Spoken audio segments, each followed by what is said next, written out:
नमस्कार, ITI study channel में आपका स्वागत है। आज 1 जनवरी 2021 से सभी को नए साल की हार्दिक शुभकामनाएँ। आज का जो हमारा टॉपिक है वो है स्क्रैपर। मैं आज स्क्रैपर के बारे में पढ़ाऊँगा। जैसे कि इसमें टाइटल पता चल रहा होगा कि स्क्रैपर से अभिप्राय है धातु को छीलना या ऊपरी सतह को तराश कर परिशुद्ध तथा चिकनी सतह प्राप्त करना। इस संक्रिया को जिस टूल द्वारा किया जाता है उसे स्क्रैपर कहते हैं।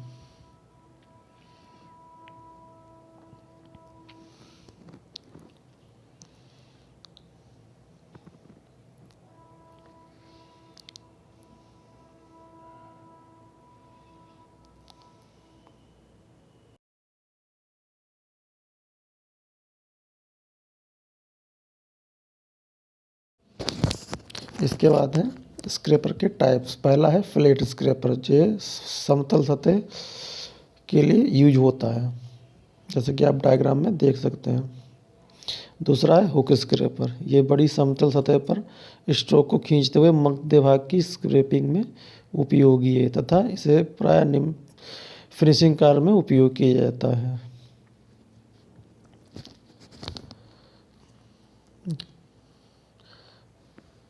तीसरा है हाफ राउंड स्क्रैपर, इसका जो अनुप्रस्थ काट होता है अर्धगोलाकार होता है तथा गोल पॉइंट की तरफ टेपर होता है।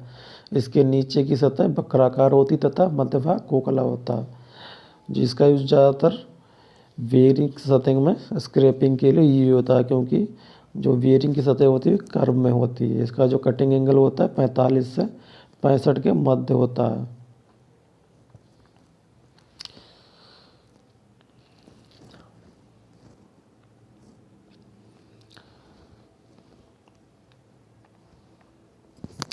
आप जैसे कि इस डायग्राम में देख सकते हैं, इसमें लिखा भी है प्लेन बेयरिंग की वक्री सतह को स्क्रैप करने में, और स्क्रैपर का भी डायग्राम बना रखा है।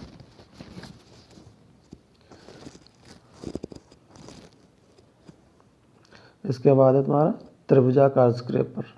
ये छोटे व्यास के छिद्रों, जटिल कोणों तथा छिद्रों के किनारे को डीवर्क करने में स्प्रेइंग के लिए उपयोगी है। जैसे कि कॉर्नर में मेटल लगाया जाता है हल्का सा, और कॉर्नर को शार्प करने के लिए यूज होता है। जैसे कॉर्नर जो होते हैं उनको जो एज हमारे हाथ में चुभे ना, उनको डिवर्क करने में उपयोगी होता है।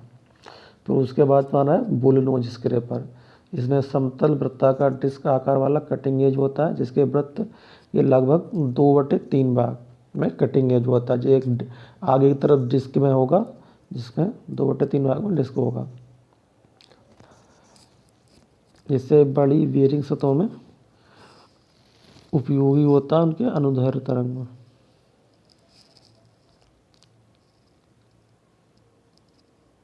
आप डायग्राम देख सकते हैं इस तरह से, आगे की तरफ डिस्क जैसा भाग बना है।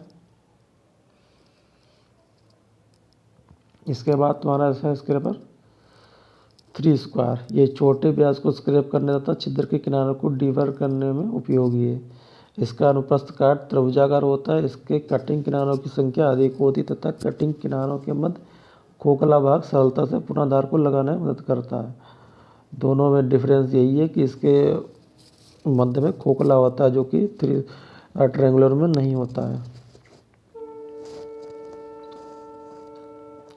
उसके बाद है तुम्हारा स्क्रैपर की धार लगाना है। स्क्रैपर की धार समाप्त अगर जैसे ब्लंट हो जाए तो फाइन सिलिकॉन कार्बाइड व्हील, या उसमें ग्रिड साइज दे रखा होगा 120-150 के बीच में, जो भी है इसमें ग्राइंड किया जाता है।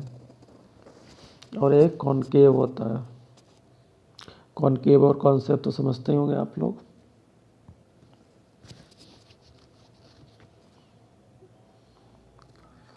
जैसे कि इसमें लिखा है कटिंग एज प्राप्त करने के लिए स्क्रैपर के ब्लेड का मूवमेंट आर्क के आकार का होना चाहिए। स्क्रैपर को ग्राइंड करते समय अति तपन मतलब ओवर हीटिंग का टेम्परिंग समाप्त होने से बचाने के लिए उसे बार बार पानी यानी कि कूलेंट में डुबोकर रखना चाहिए। जैसे उसकी टेम्परिंग समाप्त ना हो तो बार बार पानी में डुबो लेना चाहिए, जिससे कि वो टेम्पर हो जाएगा। टेम्परिंग क्रिया तो आपने लोगों ने पढ़ी होगी, गर्म चीज़ को पानी में डुबोना, वो टेम्पर हो जाती है। इससे उसकी हार्डनेस ख़राब नहीं होती है।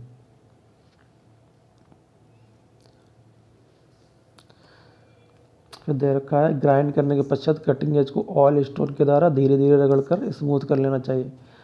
दोस्तों ऑयल स्टोन तो सबने देखा होगा कि ऑयल, जैसे आपने कारपेंटर्स जो आते हैं अपने घर में काम करने या कहीं भी अपनी शॉप पे जो अपने टूलों को धार लगाते हैं उसके पॉइंटों पर कटिंग एज पर देखा होगा, छोटा सा पत्थर होता है चौकोर आयताकार, उसे ऑयल स्टोन बोलते हैं।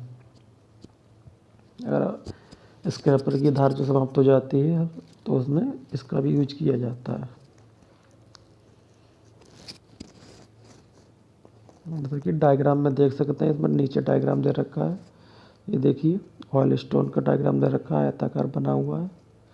एक बहुत ही परिशुद्ध फाइन पत्थर होता है जो बहुत से सूक्ष्म कणों से बना होता है मिलकर। इसमें दे रखा है इसका कटिंग एज जो होता है 45 से 65 के मध्य रखा जाता है और फ्लैट स्क्रैपर के लिए 85 से 90 के बीच रखा जाता है। इसके बाद है स्क्रैपिंग की विधि। इसमें दे रखा है कि प्राय स्क्रैपिंग जो क्रिया होती है सतह पर की जाती है, जहाँ ग्राइंडिंग द्वारा रेती द्वारा तैयार करने के बाद भी पूरी सतह परिशुद्ध नहीं होती, मतलब ग्राइंडिंग और रेती के द्वारा परिशुद्ध नहीं होती, तो स्क्रैपर का यूज किया जाता है क्योंकि उसमें कुछ ना कुछ दोष हो जाता है। क्योंकि इससे जो स्क्रैपर से होती है बहुत ही परिशुद्ध फिनिशिंग आती है।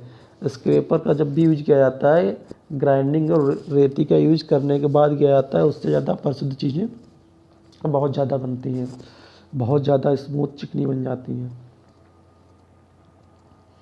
इस क्रिया में सबसे पहले सरफेस प्लेट पर रेड लेड या पर्सियन ब्लू की हल्की सी एक सार परत लगा ली जाती है। इसके पश्चात जो होता है उसमें निशान आ जाते हैं, लगा लेने के बाद उसमें रगड़ा जाता है तो निशान आ जाते हैं, हाई स्पॉट जिसे बोलते हैं।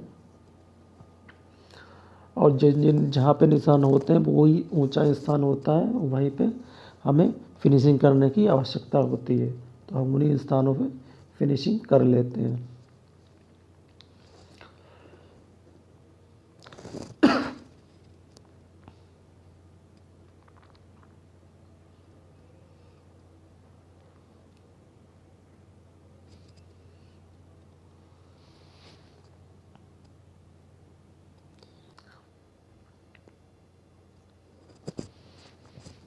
तो मुझे आज का जो टॉपिक है हमारा इतना ही था। स्क्रैपर और स्क्रैपर के टाइप्स जो हैं आप समझ गए होंगे, स्क्रैपिंग की विधि भी समझ गए होंगे। तो मिलते हैं अगली बार नेक्स्ट टॉपिक के साथ। आप कमेंट कीजिए, वीडियो में थोड़ी बहुत अभी स्टार्टिंग में कमियां आ रही हैं वो हम उसका सुधार करेंगे। ये कोई वीडियो पैसे या किसी चीज़ को कमाने के लिए नहीं है, इस हम अपना जो फ्री टाइम होते हैं उसमें रिकॉर्ड कर लेते हैं, क्योंकि बेस्ट टाइम स्टूडेंट्स कॉलेजों में बहुत कम ही आ रहे हैं। हम सोचते हैं कि जो नहीं आ रहे वो भी अपने घर बैठ के पढ़ाई कर सकें, क्योंकि मॉडल पेपर सॉल्व पेपर ले लेते हैं लेकिन उन्हें बेसिक थ्योरी नहीं पता होती है। बेसिक थ्योरी पता होना बहुत ही ज़रूरी होता है। कोई भी अगर कोई क्वेश्चन करता है तो आप उसका जवाब दे सकते हैं। हमारी वीडियो को आप शेयर ज़रूर करना और चैनल को जिसने सब्सक्राइब नहीं किया वो सब्सक्राइब ज़रूर करें। वीडियो पसंद आए तो लाइक करें।